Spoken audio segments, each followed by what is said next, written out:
Доктор Иванов, вие сте от НДСВ все още, нали?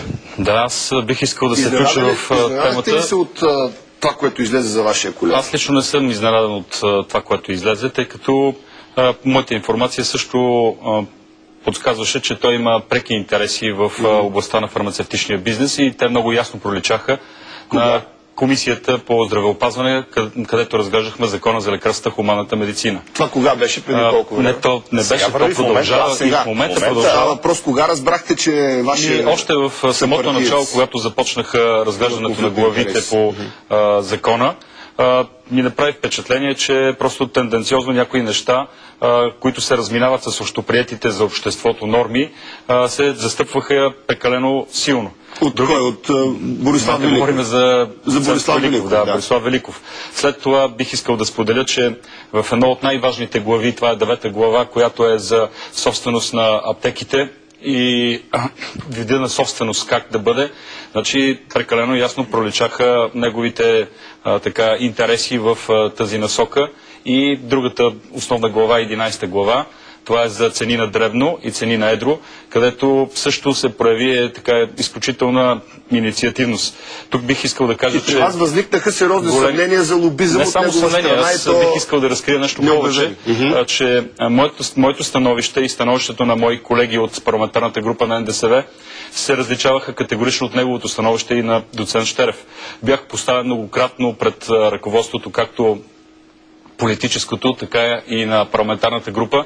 Бях заставен да защитавам своята теза, като човека, който насърчаваше и играеше, правеше правилата за това как аз да се откажа от своите позиции, беше доцент Великов. Доцент Великов е човек политик с много сериозно влияние в НДСВ. Кой формираше политиката на НДСВ в здравеопазването? Вие или той, примерно? В случая аз бих искал да кажа, че съм доволен, че успях по една битка да спечеля поне с него в парламентарната група, тъй като успяхме в парламентарната група да вземем решение за собствеността на аптеките, а именно тя да бъде една аптека, един фармацевт, регистриран по Търговския закон. Неговото предложение беше всеки да има право да притежава аптека, което всъщност беше на едно изключително малко крило в НДСВ, което при поставяне на гласуване не издържа. Как се обяснявате това поведение на доцент Великов? С политическа визия за нещата или с някакви други? Аз мисля, че намеренията са ясни. Икономическите интереси, облечени в политическа власт. Това е нещо много страшно. Това на някои езици се превежда като олигархия. Икономически интереси, облечени в политическа власт. Оставям на... олигархия ли беше? Да, абсолютно сте прав и точно тук искам да внеса и елемента на това, че аз не мога да застана зад хора като доцент Великов да гласуват за здравеопазването, което е много показателно, да си затворя очите пред всички проблеми в името на икономически интереси, тъй като аз многократно в групата и на комисия, тук до мен е колегата, молех всеки да обяви има ли интереси, няма ли интереси, сблъсък на интереси, на конфликти, за да може ние да гледаме закона. Какво се оказа? В НДСВ има ли олигарси? Оказа се, според вас, вашето наблюдение. Аз не мога да се изкажа категорично по въпроса, тъй като за да се изкаже, че има олигарси, аз трябва да притежавам нужните документи и да имаме нужните... Не споменавайте имена. По принцип, има ли олигарси в НДСВ? Считам, че по принцип има такива в... Олигарси. Колко са на брой според вас? Не мога да кажа, просто човек... Мнозинство ли са в парламентарната група или това е една малка група олигарси в НДСВ? Считам, че това е една малка група, която направлява в определени насоки, когато техните интереси са засегнати, определени, според мен, гласувания. Какво ще правите от тук нататък? Вие оставате ли в НДСВ или напускате НДСВ?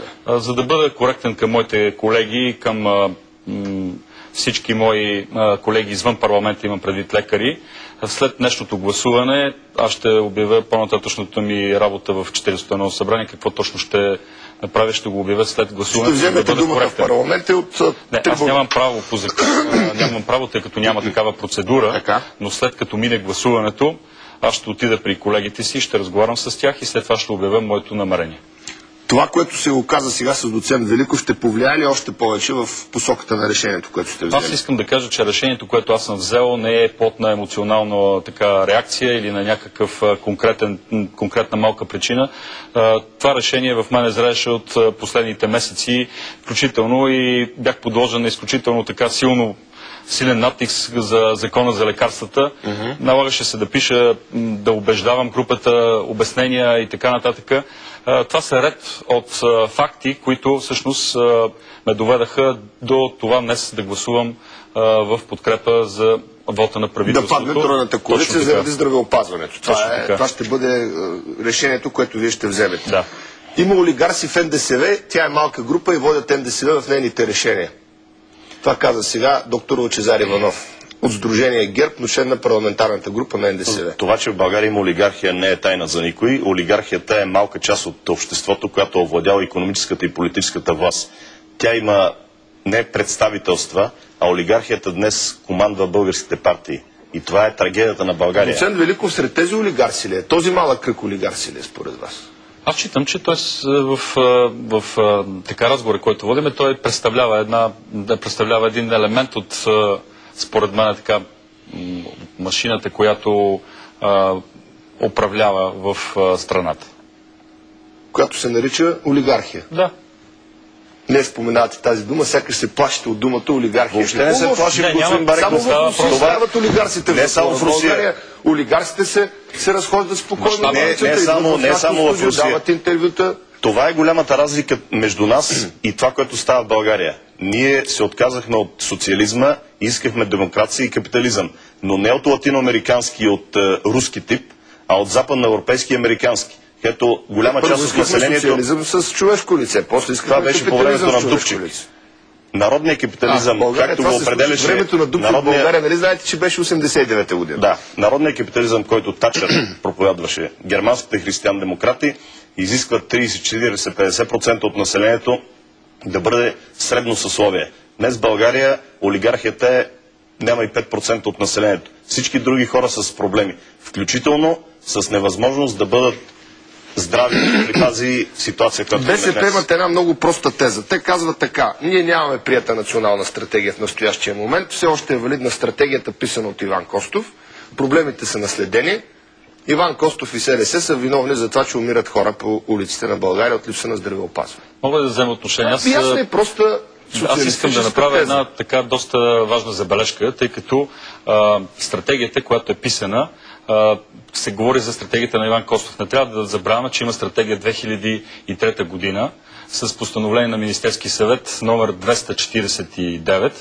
Стратегия, която е приета от НДСВ, и считам, че ако те работят, значи те са прескочили един цял мандат или една цяла стратегия. Кой, БСП ли? Абсолютно. Просто или се е забравили, че съществува такава. Може би са се затворили очите, защото пък тези, които са писали стратегията, сега не са коалиционни партньори. НДСВ и ДПС. Значи би трябвало да има някаква последователност, тъй като са и коалиционни партньори, то трябва да продължат онова, което е започнало като стратегия през 2003 година. Добре, благодаря за това интервю. Очаквате ли, сега ще поканя Боян Расате, който ще ни разкаже интересни истории около взаимоотношенията на българския национализъм с журналистите.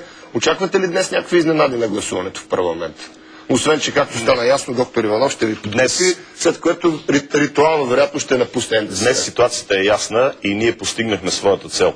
Ние станахме говорители на мнозинството българи, които са недоволни от здравеопазването, и втората цел, която си поставихме, здравеопазването, за което до днес отговаряше само БСП, чрез своя министър, заместник министър, управляващ касата, директор на здравната каса. Те контролират здравеопазването. Днес, при положение, това, което се очаква, НДСВ и ДПС подкрепят БСП за здравеопазването, те поемат вече солидарната отговорност и в здравеопазването, здравната политика стават техни филиали. Потъват ли в блата? Монархическия, етническия филиал на БСП стават едно цяло. Монархическия и етнически филиал на БСП в здравеопазването.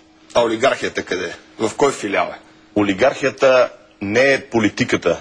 Олигархията е в парите, а политиците само обслужват голямата олигархия. Благодаря. Сега благодаря на събеседниците. Пускаме ги, така да се каже, от нашото студио, за да отидат в парламента и да гласуват срещу правителството по повод здравеопазването. Депутата от парламентарната група на НДСВ, доктор Лъчезар Иванов, член на Сдружение ГЕРБ, заяви по повод документа уличаващ в лобиране неговия колега доцент Борислав Великов, че в НДСВ има олигарси и малката група на олигарсите съставляват машината на олигархията, която управлява НДСВ като партия.